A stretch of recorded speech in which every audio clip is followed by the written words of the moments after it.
Hoje vamos começar a ver alguns aspectos menores da lei. Então, a ideia aqui é pegar, o que a gente já tem, nós já conhecemos a lei máxima, pelo menos em linhas gerais, e a gente conhece suas ramificações principais, o seu aspecto unitário, de dualidade e de trindade. E a gente já explicou bastante a respeito do porquê essa lei única tem esses três aspectos, unitário, dual e ternário. A gente deu vários exemplos nos mais disparatados campos, nas nossas vidas, na vida cotidiana, nos campos dos saberes, ao longo da história, em todos os lugares, a todos os momentos. Agora a gente vai falar sobre outras leis também, mais derivadas dessa, mas que justamente por isso explicam também todo o nosso universo. A gente vai falar sobre leis e princípios universais.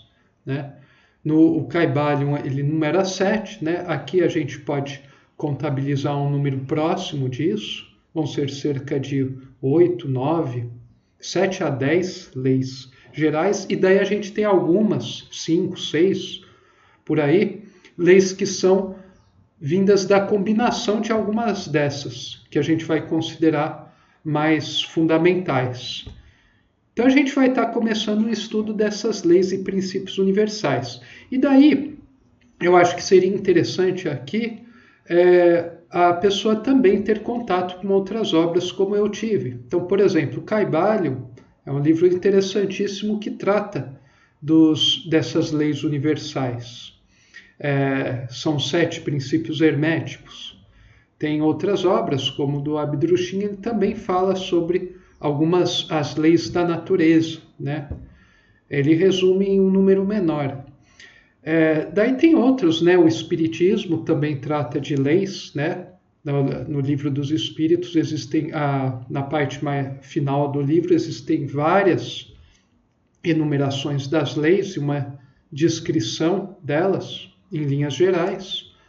E quando a pessoa tem contato, com Cabala, com Kybalion, a obra de Roden, a obra de Pietro Baldi, entre outras, também incluindo as do Oriente, o budismo, que também traz os princípios e tudo mais, a gente fica meio confuso e tende a querer adotar uma em detrimento de outras, e começar a falar que a outra está equivocada, as outras estão equivocadas, talvez essa um pouco menos, e esse sistema que eu elegi é o sistema correto, essas são as leis.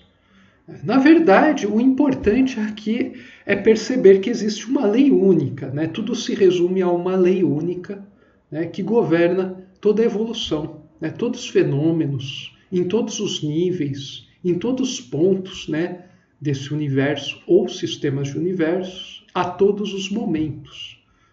Existe uma única lei. Só que essa lei, ela se ramifica em várias leis menores, menores no sentido de estar adaptado aos níveis evolutivos. E daí ela vai adquirir uma roupagem, um comportamento que às vezes nos faz não ver nenhuma conexão em relação à lei máxima.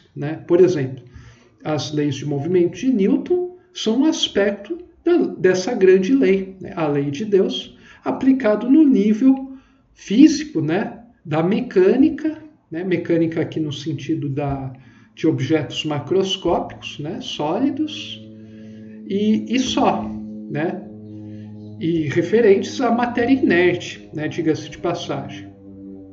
E daí você vai ter outras leis, leis químicas, ainda dentro da física, as leis das ciências térmicas, leis do eletromagnetismo, das leis da relatividade geral, da mecânica quântica, a ciência vai descobrindo, E até pessoas que estudam mais níveis mais acima, tentam elaborar leis também, no campo da psicologia, no campo da sociologia, da economia, lei da oferta e demanda, Mas tudo isso sempre vai encontrar sua base de apoio mais forte na matéria. E dificilmente, né, hoje em dia você não encontra ninguém que se apoia no polo espírito, se apoia de verdade, né, no polo espírito. Sendo que, na verdade, a partir do momento que a gente sai das coisas totalmente físicas, a gente precisa do aspecto alfa da grande equação, né, do espírito, com E maiúsculo, para conseguir explicar como certos fenômenos que a gente percebe, né, com nossos sentidos, ocorrem de fato. Então, assim, essas leis menores seriam essa grande lei, né, só que leis universais, né, filhotes, podemos dizer, dessa grande lei, que vão estar governando, vão estar em todos os níveis, né? Cada uma dessas leis que a gente está vendo está atuando em todos os níveis evolutivos, a todo momento, em todos os locais, em todas as escalas, né, do nosso universo. Então a gente precisa ter isso em mente aqui nesse estudo. Então, a ideia aqui é mostrar esse capítulo 40. É um capítulo riquíssimo por trazer uma quantidade, né, um conhecimento tão profundo, né, tão bem encaixado com o mundo moderno, né? É como se fosse uma coisa prontinha para o cientista bem intencionado, né, um cientista com mente e coração aberto, pegar para ele fazer descobertas fantásticas nos próximos séculos e milênios, né? A gente ainda está esperando por esses tipos, né? Então, esse é o que trata o capítulo 40. O capítulo 40 é interessantíssimo, né, sob vários aspectos. Inclusive, mais do que mero estudo teórico, o mais interessante desse capítulo é perceber essas leis presentes na sua vida, né? E isso não tem desculpa. Qualquer pessoa, né, independentemente da sua religião, do seu grau de instrução, a pessoa pode ser analfabeta, né?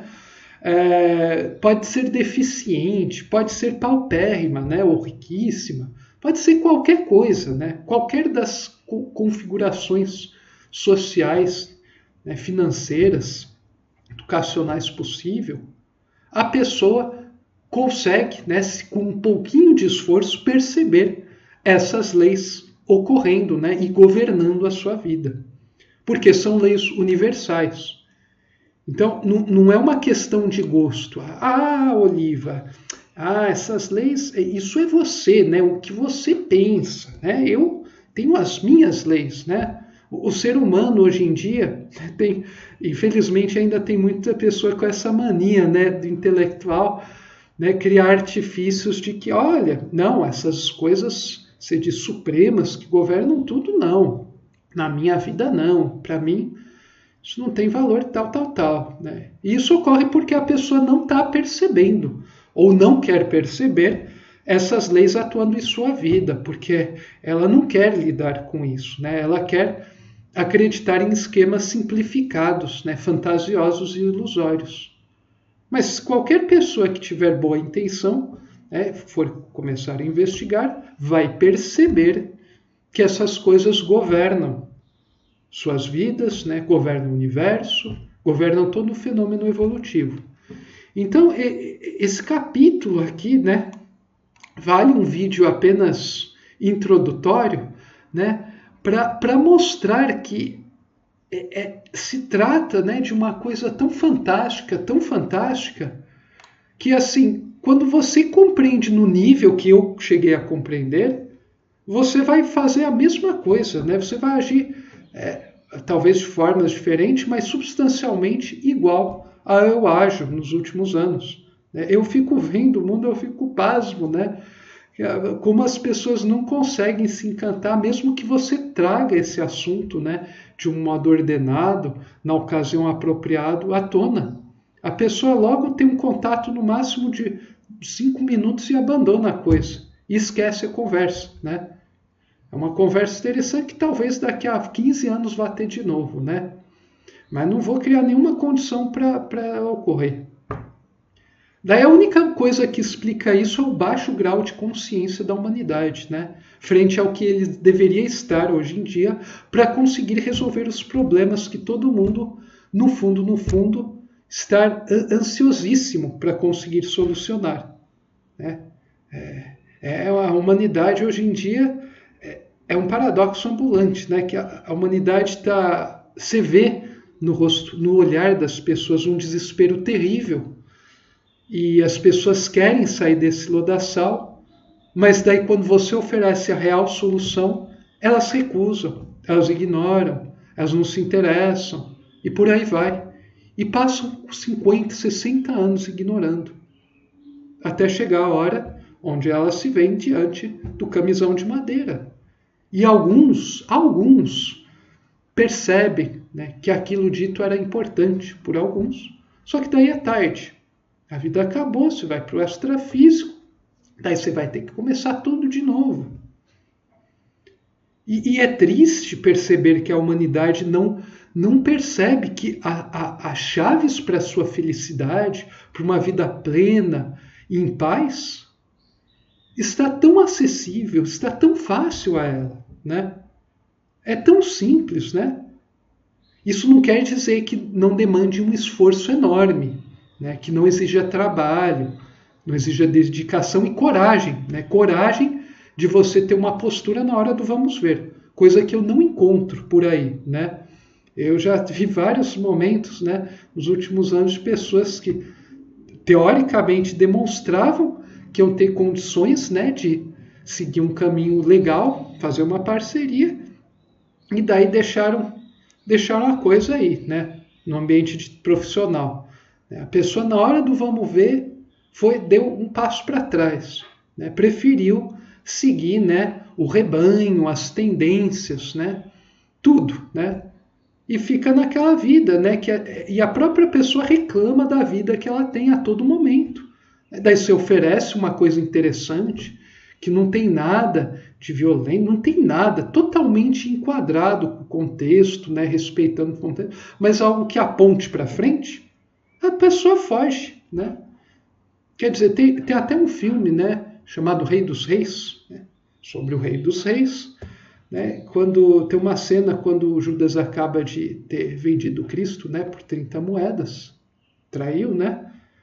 Ele um sujeito está contra ele, né? Ele já está saindo de um casebre, ele vai para se jogar do penhasco, né?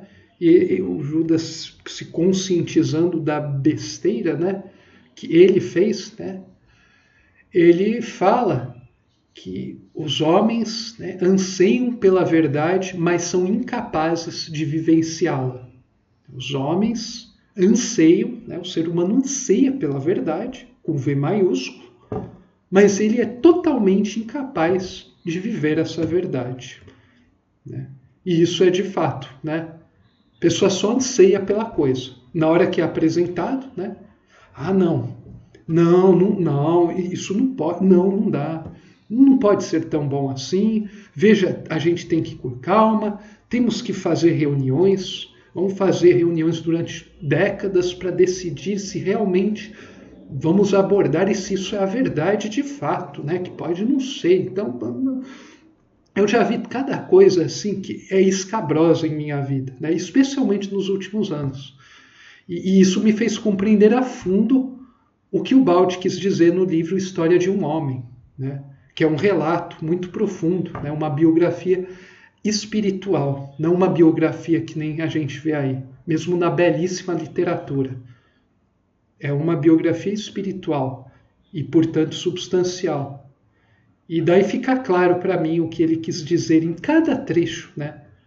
Porque eu passei nos últimos anos intensamente por, se não todos, boa parte daqueles trechos. E daí eu vejo que não dá para contar com o mundo, né? Mesmo um ambiente cuja proposta, né, teoricamente, né, acadêmico, pessoas bem de vida, pessoas mais esclarecidas, né, tudo teoricamente, mas que não querem dar um passo sequer, né? No fundo, elas querem acumular medalhas de peito, só que de uma maneira muito cheirosinha, muito sofisticada, muito bonitinha, né? dando áreas de que isso realmente é evoluir, né? Mas não é. Aliás, é evoluir à força, né? Por sofrimentos, né? Por vários erros. Então, eu falei tudo isso, né? Porque é justamente disso que se trata. As pessoas, não estando antenadas com essas leis, elas não vão construindo uma vida valorosa, digna de se viver e da qual eles poderão olhar para trás e não ter arrependimento de nenhum tipo quando estiverem diante do caixão. A vida que eu quero ter, né? Eu quero chegar no fim da minha vida e não ter nenhum tipo de arrependimento desses tipos. Então eu preciso fazer algo que não vai ter apoio dos rebanhos, né? Dos vários tipos de rebanhos. Mas é dificílimo uma pessoa não seguir o rebanho. Existem diversos tipos de rebanhos. Até quem julga às vezes não seguir o rebanho está seguindo algum tipo de rebanho mais cheirosinho, mais sofisticado. Então, para a gente se orientar para Deus, por Deus, né, para o alto, né, a gente precisa seguir a nossa consciência. Nós precisamos acreditar que nós também podemos nos transformar pessoas fantásticas e dar contribuições fantásticas para esse mundo. Isso não é arrogância, isso é acreditar em você. Coisa que hoje em dia não é valorizado, não é estimulado. Então, nos próximos vídeos, a gente vai estar falando a respeito desses aspectos menores dessa grande lei. A gente se vê lá.